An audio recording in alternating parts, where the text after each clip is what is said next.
नमस्ते दोस्तों, मैं हूं योगेश देशमाने और पॉलिटिकल नेताजी पर आपका स्वागत है। आज हम देखने वाले हैं कि बंगाल चुनाव में भारतीय जनता पार्टी की हार क्यों हुई। देखा जाए तो भारतीय जनता पार्टी इतना बड़ा कैडर, इतने सारे एमएलएस, इतने सारे एमपीस, इतना सारा पैसा, इतना बड़ा सिस्टम और फिर भी ममता जी के सामने बीजेपी की हार क्यों हुई। तो ऐसे कुछ कारण हम आज देखने वाले हैं। तो उसमें लगभग 8 कारण है। मैं आपको वन बाय वन बताऊंगा कि बीजेपी ने इतना जोर लगाने के बावजूद, मोदी जी ने, अमित शाह जी ने बंगाल में जाकर इतना प्रचार करने के बावजूद बीजेपी को हार क्यों मिले। देखा जाए तो मैं इस चुनाव को बीजेपी की हार नहीं मानता, क्योंकि बीजेपी 3 सीटों पर थी और इतने सारे सीट बीजेपी को मिले। 3 से 70 पार करना, 3 सीट से 70 पार करना, इसको हार तो हम नहीं बोलेंगे। लेकिन ममता जी, जो इतने दिनों से पश्चिम बंगाल की मुख्यमंत्री थी, तो उसके चलते कुछ ना कुछ एंटी इनकम्बेंसी तो रहती ही है। और इसीलिए जब लोकसभा का चुनाव हुआ और बीजेपी को 18 से ऊपर सीट मिली, तो उसके बाद बीजेपी को ऐसा लगा कि यहाँ पर हमें जमीन मिल सकती है, और यहाँ पर अगर हमें लोकसभा की इतनी सीट मिल सकती है तो जाहिर सी बात है कि विधानसभा में भी हमने पूरा जोर लगाना चाहिए और उसके बाद हमें अच्छे सीट मिल सकते हैं। तो ये जो बीजेपी का प्रेडिक्शन था, ये प्रेडिक्शन बिल्कुल सही था। इस प्रेडिक्शन में कोई चीज गलत नहीं थी और उस हिसाब से बीजेपी ने पूरा जोर लगाया।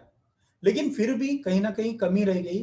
तो उन कुछ बातों को मैं आपके सामने रखना चाहूंगा कि कहाँ कमी रह गई। जरूर बीजेपी भी इस चीज का इंट्रोस्पेक्शन करेगी और सोचेगी कि हम कहाँ कम हुए, कौन सी चीज हमें करनी चाहिए थी जो हमने नहीं की। लेकिन आज मैं आपके सामने ये चीजें रख रहा हूं।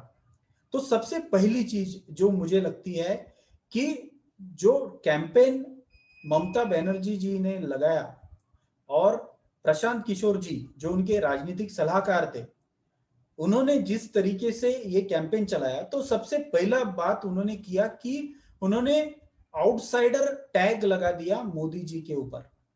मतलब भारतीय जनता पार्टी से प्रचार करने के लिए ये जो भी लोग चुनाव प्रचार में आ रहे हैं, जिसमें मोदी जी है, अमित शाह जी है और बीजेपी के तमाम बड़े लीडर जो भी वहां पर जा रहे थे, तो टीएमसी का प्रचार करने का तरीका ये था कि ये लोग आउटसाइडर है। और ऐसा टीएमसी बोल रही थी और ऐसा प्रूव भी हो रहा था, क्योंकि बाहर से जो भी जा रहा था वो हिंदी में बात कर रहा था और बंगाली में बात ये लोग नहीं कर रहे थे। और इसलिए क्या होता है, कनेक्ट जो होता है वो कनेक्ट उन लोगों के साथ, बंगाली लोगों के साथ कहीं ना कहीं बीजेपी का मुझे लगता है कम हुआ। और उसकी वजह से जो इन्होंने बाहरी, मतलब मोदी जी बाहरी है, आउटसाइडर है, ये जो नरेटिव ममता जी ने बनाया था, उसमें कहीं ना कहीं बीजेपी पीछे। तो ये पहला कारण था। दूसरा कारण था कि पर्सनल अटैक। जब भी हमने देखा है कि राजनेता बहुत सारे पर्सनल अटैक करते हैं। आपने गुजरात के चुनाव में देखा था, किसी को मौत का सौदागर कहा गया और वो गुजरात की जनता को पसंद नहीं आया, और इसलिए गुजरात की जनता ने तब गुजरात में कांग्रेस को हरा दिया।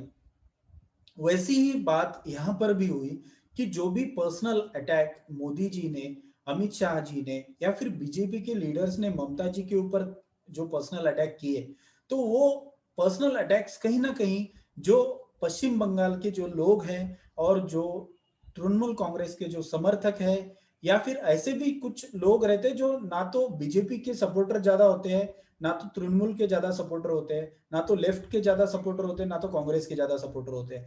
तो ऐसे लोगों को एक टिप्पणी अगर अच्छी नहीं लगी किसी पार्टी द्वारा किसी महिला के लिए या फिर ममता जी के लिए, तो मुझे लगता है कि कहीं ना कहीं उसका फर्क वोटों में पड़ता है। और पर्सनल अटैक जितने भी हुए या फिर टॉन्ट्स जो भी बीजेपी की तरफ से ममता जी के लिए मोदी जी ने लगाए, जो भी बातें कही, तो मुझे लगता है कहीं ना कहीं वो लोगों को पसंद नहीं आया, और वो भी एक कारण हो सकता है कि बीजेपी को जीत नहीं मिली।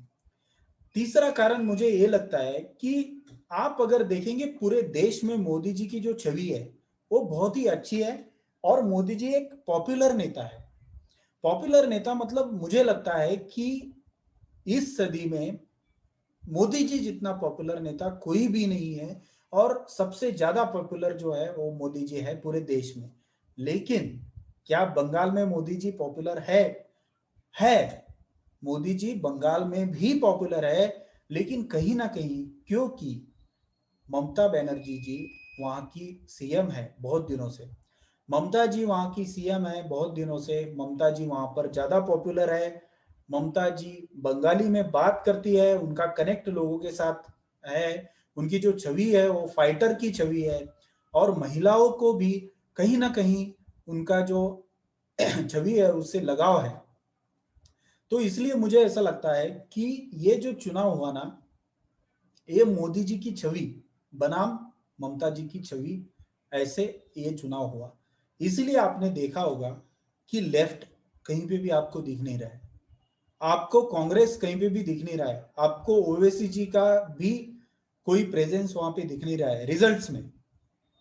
उसका कारण यही है कि ये जो चुनाव हुआ ना, ये ममता जी बनाम मोदी जी चुनाव हुआ है, और लोगों ने या तो ममता जी को वोट दिया है या तो लोगों ने मोदी जी को वोट दिया है। तो दोनों में से लोगों ने एक को चुना है, या तो मेरा वोट जाएगा मोदी जी को या मेरा वोट जाएगा ममता जी को, या तो तृणमूल कांग्रेस को मैं वोट दूंगा या तो मैं बीजेपी को वोट दूंगा। बीजेपी को लोगों ने क्यों वोट दिया, क्योंकि उनको टीएमसी नहीं चाहिए, इसलिए उन्होंने बीजेपी को वोट दिया। तो इस तरीके से मुझे जो लगता है कि यहाँ पर सीधे सीधे जो टक्कर हुई वो दो पार्टियों के बीच हुई, और दो छवि के बीच हुई, मोदी जी की एक छवि और ममता जी की एक छवि, इस तरीके से ये चुनाव हुआ। चौथा जो कारण है कि यहां पर आप अगर देखेंगे, बंगाल में कोई भी बीजेपी का लीडर ऐसा नहीं है जो जिसके नाम पे बीजेपी वोट मांगे, और इसीलिए मुझे लगता है ये बहुत बड़ा कारण है कि वहां पर उनका लोकल लीडर ऐसा कोई भी उभर के नहीं आया जिनके नाम पे मोदी जी वोट मांगे। तो लोगों ने ऐसा सोचा कि हम वोट किसको दे रहे हैं, तो हम मोदी जी को दे रहे हैं, लेकिन मोदी जी तो केंद्र में है। तो यहाँ पर कहीं ना कहीं लोगों को ऐसा लगा कि यहाँ पर लोकल लीडर ऐसा कोई मजबूत हमें दिखाई नहीं देता जिसको हम वोट दें, और इसलिए भी लोगों ने ममता जी को वोट दिया बीजेपी को वोट देने से बेहतर। उसके बाद अगला जो कारण है कि बंगाल में लोगों को ना, बहुत ऐसे लोग हैं जिनको बंगाली सिर्फ समझ में आती है, या फिर हम ऐसा मान के चलते हैं कि जो कनेक्ट होता है, एक पार्टी लीडर जब भाषण देते हैं या फिर जब भी ऐसी रैलियां होती है टीवी पर जब भाषण चलते हैं, तो कहीं ना कहीं एक नैरेटिव सेट होता है। वो नैरेटिव अगर लोकल लैंग्वेज में हो, वो नैरेटिव अगर पश्चिम बंगाल की बंगाली लैंग्वेज में होता तो कहीं बेहतर इसका परिणाम आता। तो कहीं ना कहीं जो बीजेपी के लीडर जितने भी भाषण कर रहे थे वहां पे, आप देखेंगे मोदी जी जा रहे थे, अमित शाह जी जा रहे थे, फिर योगी जी जा रहे थे, ऐसे बहुत सारे लोग वहां पर गए, लेकिन वो लोग हिंदी में भाषण कर रहे थे, ऑब्वियस सी बात है। तो लोगों ने कहीं ना कहीं उनकी जो हिंदी की मुझे लगता है बात हिंदी में जो करते थे वो लोगों को कनेक्ट नहीं हुआ। जब कनेक्ट नहीं होता है तो ये सब चीजें तभी होती है, नहीं तो इतने सारे आप रैलियां करें, इतने सारे आप मार्केटिंग करें, सारी चीज प्रॉपर हो, और आप फिर भी चुनाव हार जाए, तो मुझे लगता है कि ये भी एक कारण उसमें से है कि बंगाली लैंग्वेज आपके भाषणों में ज्यादा नहीं दिखी, जबकि ममता जी ज्यादातर बंगाली में ही बात कर रही थी, बल्कि बंगाली में ही वो बात कर रही थी। तो ये भी एक कारण वहां पर रहा। अगला है वो है कि जितने भी लीडर्स बीजेपी ने बंगाल में भेजे, किस लिए कि वहां की ग्राउंड बीजेपी को पता चले, इसलिए। तो क्या होता है ना कि शीर्ष नेतृत्व तो दिल्ली में बैठा है, दिल्ली से इन्होंने लोगों को भेज दिया बंगाल में। अभी बंगाल में जिनको इन्होंने भेजा, क्या उनको बंगाल के बारे में नॉलेज है? क्या उनको वहां के लोगों की रहन सहन के बारे में नॉलेज है? क्या उनको वहां के जो भी लीडर्स है उनके साथ कनेक्ट है? नहीं, ये कुछ भी नहीं था। तो बीजेपी ने क्या किया कि केंद्र से बहुत सारे लीडर्स को वहां पर बंगाल में भेजा, और जमीनी हकीकत उनको इतनी पता नहीं थी, और इसलिए उन्होंने जो भी फीडबैक दिया अमित शाह जी को या फिर मोदी जी को बंगाल के बारे में, बंगाल के लोगों के बारे में, वहां के कैंडिडेट्स के बारे में, वो फीडबैक में कहीं ना कहीं एक गैप आ गया था। और उसकी वजह से क्या हुआ कि जो भाषण नेताओं के होते हैं ना, तो भाषण जमीन की जो हकीकत है उससे रिलेटेड होने चाहिए। जो बातें नेता बोलते हैं भाषणों में, तो वो भाषण में जो मुद्दे उठाने चाहिए वो लोगों से रिलेट करनी चाहिए। और अगर जमीनी हकीकत अगर शीर्ष के नेताओं को पता नहीं है, या फिर फीडबैक उनको गलत दिया गया नीचे से ऊपर तक, तो क्या होता है कि कहीं ना कहीं ये गैप कम्युनिकेशन में आ जाता है। मुझे लगता है ये बहुत बड़ा कम्युनिकेशन में गैप आया, जो मोदी जी और अमित शाह जी ने जो स्ट्रेटेजीज बनाई थी, तो वो स्ट्रेटेजीज कामयाब होने के पीछे मुझे लगता है फीडबैक भी एक इंपॉर्टेंट रोल प्ले करने वाला था, लेकिन उनको ये फीडबैक प्रॉपर वहां से नहीं मिला। जहां तक मेरी जानकारी है या फिर जो मुझे लगता है वो मैं आपको बता रहा हूँ कि वो फीडबैक भी अगर सही इनको मिलता था तो हो सकता है कुछ बदलाव उसमें होता था। तो ये भी एक कारण है कि फीडबैक जो उनको ग्राउंड से मिला तो वो प्रॉपर नहीं था। नेक्स्ट, इसी फीडबैक का नेक्स्ट पॉइंट इसी फीडबैक के ऊपर है, सिलेक्शन ऑफ कैंडिडेट्स। और देखा होगा कोई भी राज्य हो, अगर आपके कैंडिडेट्स अगर अच्छे हो, कैंडिडेट्स के ऊपर लोग अगर ज्यादा नाराज नहीं है, तो उनको टिकट मिलता है। उनके पास फिर बाकी भी बहुत सारी चीजें होती है, उनके पास पैसा होना चाहिए लड़ने के लिए, वो थोड़े पॉपुलर होने चाहिए, बहुत सारी निकष होते हैं जिसके ऊपर किसी को भी टिकट पार्टी देती है। लेकिन जब बीजेपी ने कैंडिडेट्स को सिलेक्ट किया, तो उन्होंने किसके ऊपर सिलेक्ट किया? जो फीडबैक ग्राउंड लेवल से उनको इन नेताओं ने दिया, जिन्होंने उसके ऊपर उन्होंने टिकट दिए। लेकिन टिकट देते वक्त उन्होंने कुछ लोगों को जो टीएमसी से आए थे, कुछ लोगों को जो कांग्रेस से आए थे, कुछ लोगों को जो लेफ्ट से आए थे, ऐसे लोगों को बीजेपी ने बहुत सारे लोगों को टिकट दिया। उसकी वजह से क्या हुआ कि जो एंटी इनकम्बेंसी थी उस लीडर की उस कॉन्स्टिट्यूएंसी में, वही एंटी इनकम्बेंसी, मतलब बीजेपी का तो वैसे भी वहां पे रूल नहीं था, लेकिन वो पर्टिकुलर नेता जिसको टीएमसी ने टिकट नहीं दिया उसको बीजेपी ने टिकट दे दिया, क्योंकि वो लड़ने लायक है, क्योंकि उसके पास पैसा है, क्योंकि वो वहां पे जीत के आ सकता है, ऐसा बीजेपी को लगा। लेकिन जब उसके ऊपर वहां के लोग नाराज है, जब कोई लेफ्ट का कैंडिडेट, लेफ्ट का उसको नहीं मिल रहा है, उसको कांग्रेस का टिकट नहीं मिल रहा है, उसको टीएमसी का टिकट नहीं मिल रहा है, उसको बीजेपी ने टिकट दे दिया। तो ऐसे बहुत सारे वहां पर कैंडिडेट सिलेक्शन जो हुआ, तो उसमें भी कहीं ना कहीं एक गड़बड़ी हुई। और क्या होता है कि ऑब्वियस सी बात है, इतनी बड़ी बीजेपी पार्टी है, और जब पार्टी में टिकट देने का कोई फैसला होता है तो वो कुछ लोग मिलकर ये फैसला करते हैं, और किसी न किसी को तो टिकट देना ही होता है। लेकिन जब कोई ऐसा नेता हो जिसके ऊपर लोग वहां के नाराज हो, और उसको उस पार्टी ने टिकट नहीं दिया, इसलिए वो अपने पास आ जाता है, और उसके बाद लोग उसको वोट क्यों करेंगे? सिर्फ बीजेपी के नाम पे उसको वोट क्यों करेंगे? क्योंकि उसकी खुद की एंटी इनकम्बेंसी जो होती है उसकी वजह से जीतने में उसको बहुत ज्यादा हो जाती है। तो कहीं ना कहीं ये एंटी इनकम्बेंसी जो बीजेपी के पास नहीं थी, वो बीजेपी ने दूसरे पार्टियों से ली है, और उसकी वजह से भी सिलेक्शन ऑफ कैंडिडेट्स में मुझे लगता है कहीं ना कहीं एक थोड़ी सी चूक हुई है, और उसकी वजह से भी बीजेपी को यहाँ पर हार मिली है। नेक्स्ट जो कारण है बीजेपी के हार का, वो है कि वहां पर आप अगर देखेंगे पश्चिम बंगाल में मुस्लिम आबादी काफी सारी है, लगभग 30% वहां पे मुस्लिम आबादी है। और आपने अगर मुस्लिम आबादी को इग्नोर किया है किसी न किसी तरीके से, चाहे टिकट ना देके हो, चाहे उनके बारे में बात करके ना हो, तो मुस्लिम आबादी कहीं ना कहीं तो वोट करने वाली थी। उनको बीजेपी को क्या लगा कि मुस्लिम वोट जो है वो लेफ्ट में, टीएमसी में और कांग्रेस में कहीं ना कहीं बढ़ जाएगा, और उसकी वजह से बीजेपी को उसका फायदा मिलेगा। लेकिन ये बीजेपी को इलेक्शन हारने का और एक कारण यही है कि वहां पर लेफ्ट का जो परफॉर्मेंस है और कांग्रेस का जो परफॉर्मेंस है वो बहुत ही खराब हुआ। आप अगर देखेंगे लेफ्ट को और कांग्रेस को, वहां पे जितनी जमीन पहले थी उससे भी जमीन उनकी कम हुई है, उससे भी सीट उनके कम आए हैं, बल्कि उनका सफाया हो चुका है लेफ्ट का और कांग्रेस का।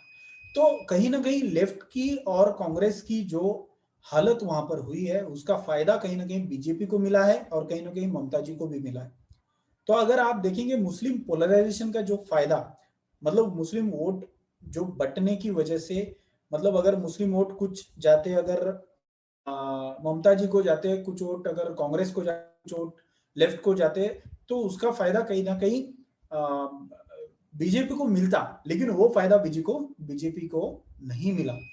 और वो फायदा ना मिलने की वजह से ही मुझे लगता है कि बीजेपी का जो वोट प्रतिशत है वो जितना आने वाला था वो तो आया ही है, लेकिन ममता जी का वोट प्रतिशत उसमें बढ़ा है।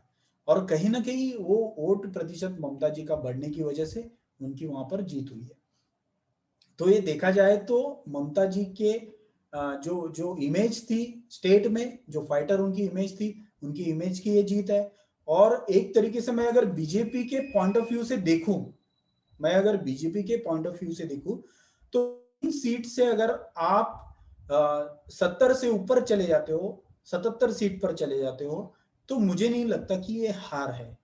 तो ये ममता जी की जीत जरूर है, लेकिन ये बीजेपी की हार नहीं है।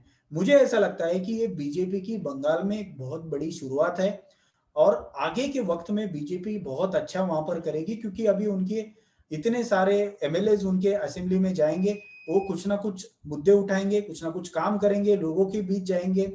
और जब लोगों के बीच जाएंगे तो जाहिर सी बात है बीजेपी का ग्राउंड वहां पे अच्छा बनेगा, क्योंकि ऑलरेडी उनके एमपी है, उनके बहुत सारे एमपी लोकसभा में है, ऑलरेडी वो लोगों के काम कर रहे हैं। और जब बीजेपी को 3 से इतने सारे सीट मिलते हैं, तो मुझे नहीं लगता है बीजेपी की हार है, ये बीजेपी के लिए भी एक अच्छा इलेक्शन था। लेकिन कहीं ना कहीं लेफ्ट के लिए और कांग्रेस के लिए जरूर चिंता की बात है, उन्होंने चिंता करनी चाहिए, क्योंकि उनकी जमीन बीजेपी के अटैकिंग जो प्रचार तंत्र है उसकी वजह से उनकी जमीन तो चली गई है। अभी उनको मेहनत करनी पड़ेगी और वापिस आना पड़ेगा। और ममता जी ने जो भी इतना बड़ा मैंडेट लोगों ने ममता जी को दिया है, तो उस मैंडेट के हिसाब से ममता जी को भी अच्छा काम करके दिखाना पड़ेगा। और जो भी वायलेंस खबरें हमें सुनाई दे रही है उसके ऊपर ममता जी को थोड़ा सा एक्शन लेना पड़ेगा, स्ट्रिक्ट एक्शन लेना पड़ेगा और बंगाल को एक अच्छा राज्य बनाना पड़ेगा। तो इसी के साथ ये जो भी कारण मैंने आपको बताए, तो इसमें राजनीति में ये अभ्यास करने की जरूरत होती है कि कोई हारता है तो उसमें भी जीत है। आज बीजेपी की हार हुई है, मैंने ये बताया आपको कि बीजेपी की हार जरूर हुई है, लेकिन उनको इतनी सारी सीटें मिली है कि उनको जमीन मिल गई है, उनको काम करके अभी वो और ज्यादा सीट्स ला सकते हैं। और कहीं ना कहीं लेफ्ट को सोचना पड़ेगा, कांग्रेस को सोचना पड़ेगा। और हर चुनाव में हम बोलते हैं कि कांग्रेस को सोचने की जरूरत है, तो कांग्रेस जितना सोचेगी और जितना अच्छा करेगी उतना हम सबके लिए अच्छा है, क्योंकि देश में अपोजिशन अच्छा होना चाहिए। अपोजिशन अपोजिशन अगर नहीं रहेगा तो अंकुश नहीं रहेगा, तो इसीलिए कांग्रेस ने भी अच्छा करना चाहिए। तो इसी के साथ मैं आपसे विदा लेता हूं। आपको वीडियो कैसा लगा ये आप कमेंट में जरूर बताइए, और मैंने जो भी राय रखी अगर आप इस राय से इत्तेफाक रखते हैं तो कमेंट बॉक्स में जरूर बताइए। और ये जितने भी कारण मैंने बताए, तो मेरे बंगाली भाई, मेरे भाई जो पश्चिम बंगाल में बैठे हुए हैं, तो उन्होंने भी एक कमेंट करके मुझे बताना चाहिए कि मेरे आकलन में कोई चूक हुई है या फिर कोई और कारण उनको लगता है बीजेपी के बंगाल में हारने के, तो वो इस कमेंट बॉक्स में मुझे बता सकते हैं। धन्यवाद, थैंक यू।